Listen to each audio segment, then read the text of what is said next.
वो 17 साल पहले मेरे पिताजी गुजर गए थे। मैं महादेव की बहुत भक्ति करता हूँ। मुझे 6 महीने पहले सपने में नागा साधु आए जी। और एक जन बोला कि मैंने बोला तुम मेरे पिता बन जाओ, तो कहते हैं कि खंडोबा मंदिरा पूना, मैं तो आ जाऊंगा, क्या तू मुझे संभाल पाएगा? तो प्रभु, इस स्वप्न का क्या अर्थ है? देखो, भगवान मंगलमय अपने शरणागतों के अंदर आते हैं स्वप्न, जैसे कोई भागवती, कोई इनका कोई अर्थ नहीं है। आप समझो, जब जगत स्वप्नमय है तो स्वप्न तो स्वप्न है ही। ये जगत भी भगवत स्वरूप है।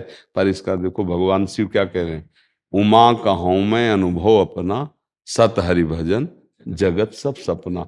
अच्छा, आप विचार करके देखो, स्वप्न में तीन प्रकार के स्वप्न होते हैं। एक होता सात्विक, जिसे आपने वर्णन किया। एक होता राजसिक, जिसमें हम भोग भोगते हुए नजर आते हैं। एक तामसिक, जिसमें लड़ाई झगड़ा मारकाट शुरू होती है। और एक होते हैं बिल्कुल फेक, बिल्कुल व्यर्थ के, जिनका कोई मतलब नहीं होता। तो ये तीनों गुणों से आए हुए स्वप्नों में यदि कोई महात्मा आता है, कोई भगवान आते हैं, तो हम उसे भगवान की वृत्ति जो पवित्र है उसे कृपा समझते हैं। लेकिन हम उसको इस चिंतन में लेते हैं कि इसका मतलब क्या होता है। कुछ मतलब नहीं होता, स्वप्न है।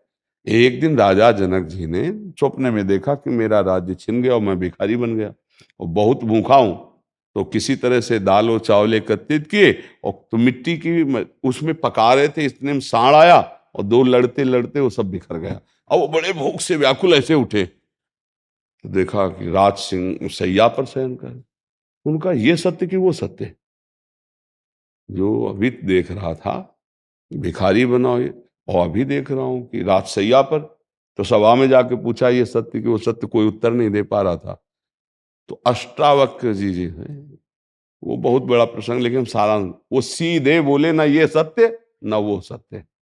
समझ रहे हो, ये भी असत्य है और वो भी असत्य है। इसलिए नाम जप करो, इनका कोई मतलब नहीं है। संत महात्मा भगवान आवे दर्शन दे, ये हमारे सात्विक भावों का फल है, जो हम गिरिराज जी में रह रहे हैं, जो हम भगवान की आराधना कर रहे हैं। तो इससे सब आएंगे, इसका कोई पॉजिटिव या निगेटिव कोई इसका अर्थ नहीं।